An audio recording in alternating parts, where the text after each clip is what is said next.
Through driving snow, a lone figure walked, hunched.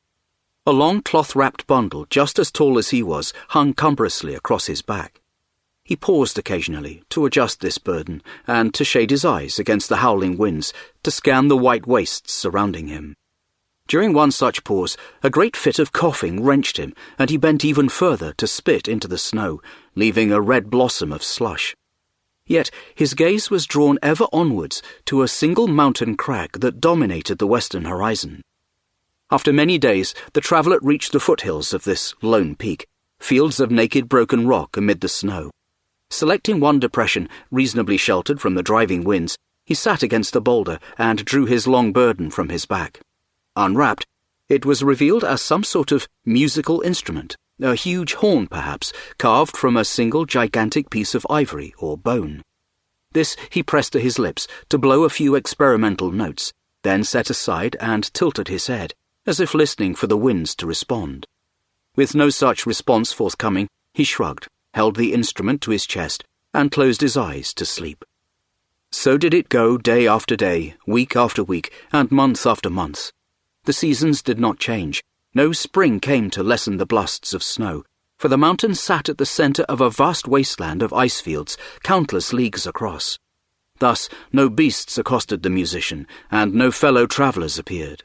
Birds, however, did pass far overhead, and these he watched from the corner of his eye, a humorless smile sometimes stretching his cracked lips across his large, up-thrusting canines.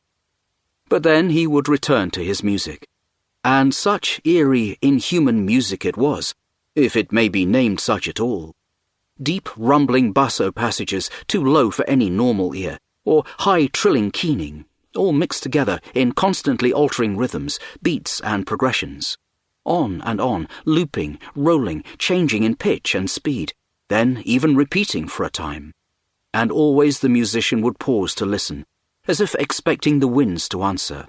As, eventually, they did. Something far too low for a human ear washed over the piper, making the small stones lying all about him vibrate and jump. The musician perked up, straightened, and repeated his last passage. The answer repeated itself as well. Now the musician clambered to his feet. Taking a huge breath, he blew a deep blast upon the instrument that went on and on for far longer than any human lungs could possibly encompass. Finishing in a flourish, he raised his head to listen. He waited. And he waited, head cocked. After a time, he frowned, then critically studied the horn. An immense concussion rocked him backwards on his feet, sent the snow all driving away, and he hunched, wincing and shaking his head. Then he slipped the instrument onto his back and set out to climb the mountain's lower slopes. He was searching for something, and eventually he found it. Through the gusting snow, he spotted thin wisps of fog, or a plume of mist, high up one ice-encrusted face of the mountain. This he struggled towards, and after a time he reached. A fresh crack of broken rock it was, a crevasse in the sheath of ice. Steam roiled from far within. At its edge, the musician paused, raised a thumb to one up-thrusting canine to scratch it thoughtfully, and smiled, nodding to himself. Then he slipped within, amid the billowing steam, to disappear.